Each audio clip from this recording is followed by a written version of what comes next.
আম্মা জান, আম্মা কই সবাই? আরে আয়শা পড়ছে নাকি? ওরে ওরে আমার আসসালামু আলাইকুম ওয়া রাহমাতুল্লাহি ওয়া বারাকাতুহু। কাইফা লুক আম্মি? জামাই বাবাজি, এই যে সালাম দিছো এটা বুঝছি, ওয়ালাইকুম আসসালাম, কিন্তু এরপরে এটা কি কইলা? ওই যে কুয়ার মধ্যে কে ফাল পারছে আর শালুক কুরাইছে কে? আরে আম্মা জান, কুয়ার মধ্যে কেউ ফাল দেয় নাই, কেউ শালুক করে নাই। আমি আপনাকে জিজ্ঞেস করছি কাইফা লুক আম্মি, মানে আম্মা আপনি কেমন আছেন? আরবিতে বলছো? আমি ভালো আছি বাবা, আর তোমারে দেখা আমার পারুলের দিকে আরো ভালো লাগতেছে আমার। ওয়াল্লাহ, এগুলি কি করছো? এত জিনিস, এত কিছু নিয়ে আসছো কেন? শ্বশুর বাড়িতে এত কিছু আনা লাগে বাবাজি?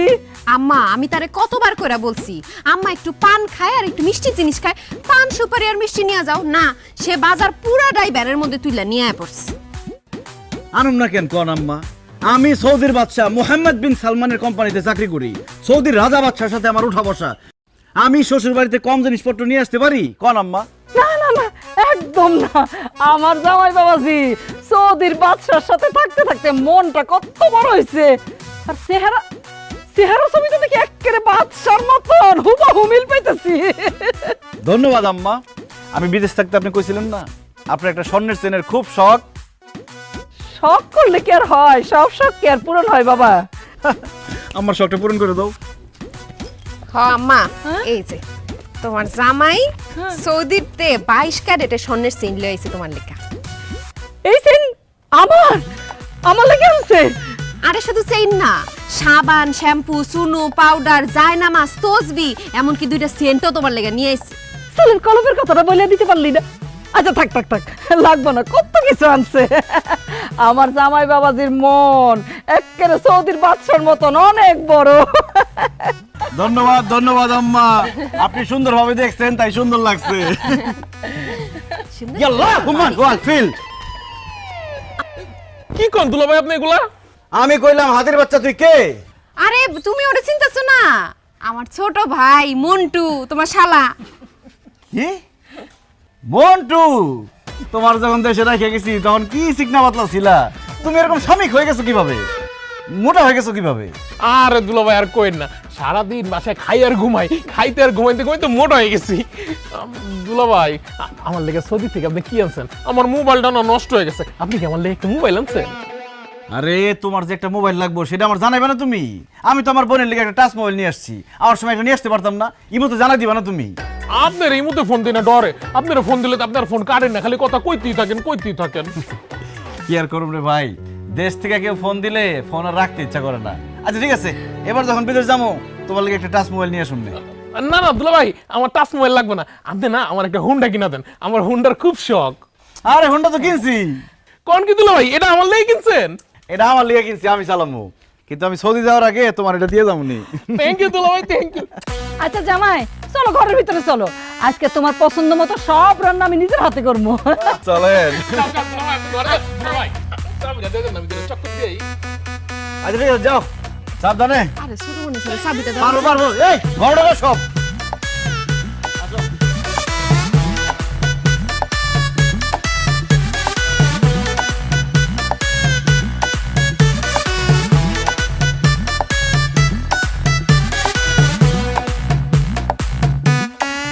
বাবাজি রান্না কেমন হয়েছে?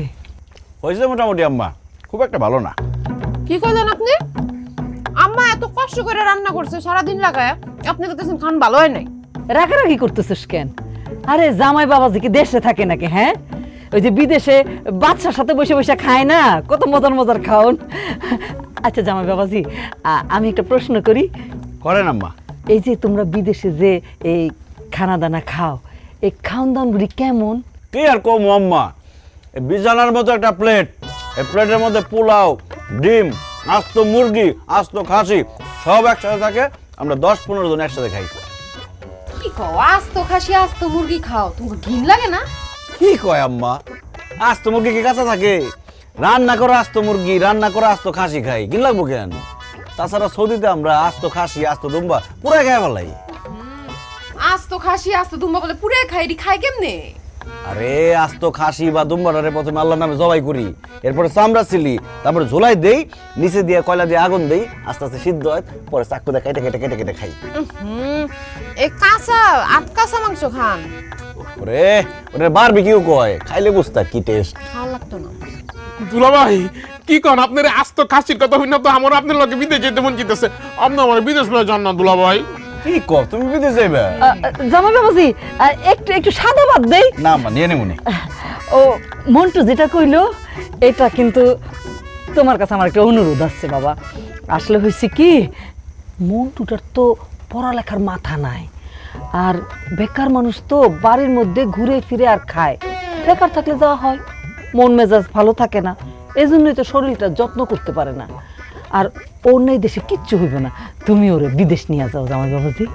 আম্মা কিন্তু ঠিকই কইছে, আপনি আমার ভাইটারে সৌদি নেওয়ার ব্যবস্থা করেন, সমস্যা নাই, ভিসা টিকিট সব কিছুর টাকা আম্মা দিয়ে দিব। আরে কি কর তুমি?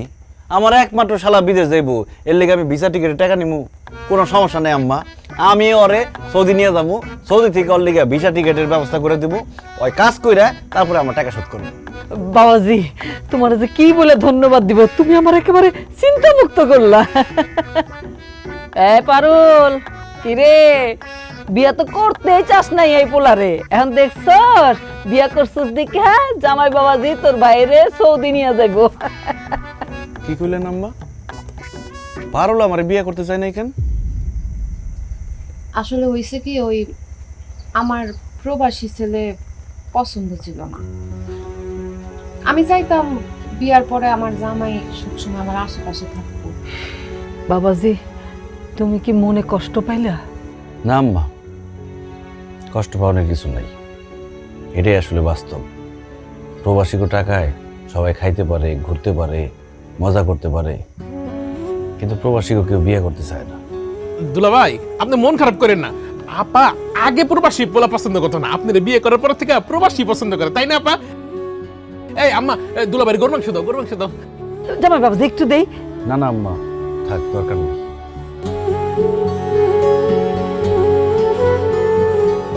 কি কমু বেআইন, আপনার মেয়ে তো আমার প্লেট বাসন সব ভাঙে ফেলাইছে।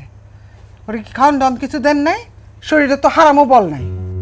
বল তো ছিল, বিয়ের আগে অনেক বল শক্তি সবই ছিল, বিয়ার পর যে মায়ের কি হইলো, বল শক্তি সব শেষ। কি মতিন, কিছু কবি?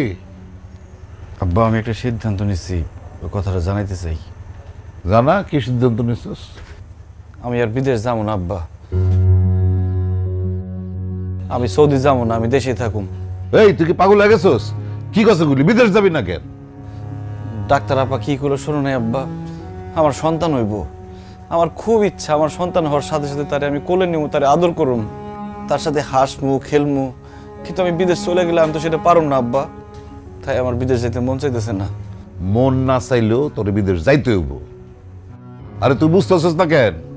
ওই যে বড় সড়কের পাশে একটা জমি বিক্রি হইব, মালিকের লগে আমার কথা হয়েছে, একটু কম দামে জমিটা বেচ বসে, আমি কিছু নিমু, ওইখানে যদি একটা মার্কেট করে দিতে পারি, সারা জীবন তুই ঠ্যাঙের উপর ঠ্যাং তুলে থাকতে পারবি। অহন তুই বিদেশ না গেলে আমি ওই রাস্তার ধারের জমিটা কিনবো কেমনে? না না না না না, তোর বিদেশ যাওয়ানি লাগবো। আব্বা আমার মার্কেট লাগবো না, রাস্তার ধারে জমিও লাগবো না, দরকার হলে আমি দিন আইনা দিন খামু, তাও আমি আমার বউ বাচ্চা রেখে আমি বিদেশ যাবো না।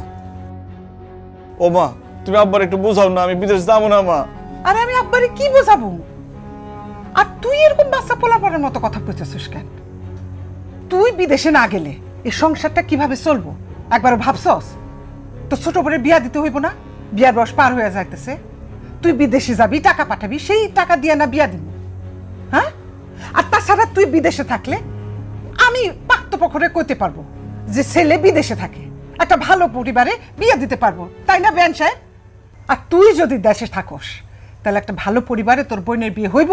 ক মা, তুমি আমার ছোট বোনের কথা ভাবতেছো, কিন্তু আমার মনের কথা ভাবতেছো না, আমার মনটা কি চাইতেছে সেটা ভাবতেছো না। আমার ছোট বোনের ভাগ্য যেখানে আছে সেখানেই তার বিয়ে হইব, আমি দেশে থাকলেও হইব, বিদেশে থাকলেও হইব।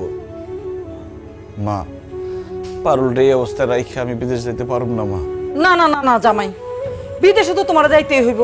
এই যে আমার মায়ের আমি বিয়ে দিছি, এই যে তোমাকে মনে করো এই যে টিনের ঘরটা দেখা, কিন্তু সামনে আমার নাতি নাতনি হইব, তারারও তো আমি এই গরমের দিনে টিনের ঘরে থাকতে দিতে পারি না। তোমার বিদেশে যাওয়ান লাগবো, তুমি সেখানে যাইয়া টাকা পয়সা পাঠাইবা, একটা বড় করে একটা বিল্ডিং হইব, সেই বিল্ডিংয়ে আমার নাতি নাতনি থাকবো।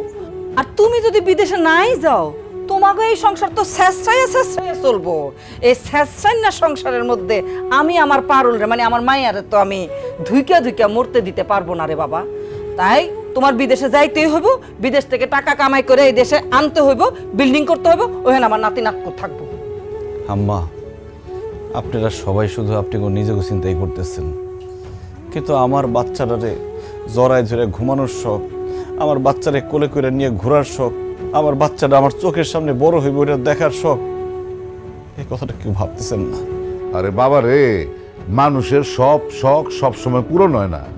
তোর না এই শখটা অপূর্ণই থেকে গেল গা। আর তাছাড়া এখন ভিডিও কলের যুগ, তুই বিদেশে গিয়া ভিডিও কল দিবি, ভিডিও কলে তুই তোর বাচ্চারে দেখবি, আদর করবি, তাহলেই তো হয়। বাস্তব আর ভিডিও কল কি এক আব্বা?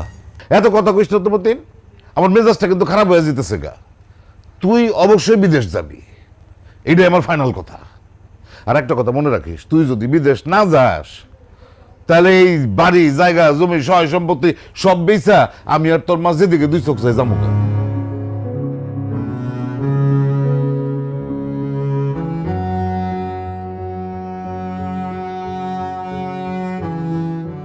কত বড় বলদ বলে চিন্তা করো, মানুষ বিদেশে যাইতে পারে না, আর আগামা আছে তারপরে বিদেশ যাইব না। ফাজিল জানি।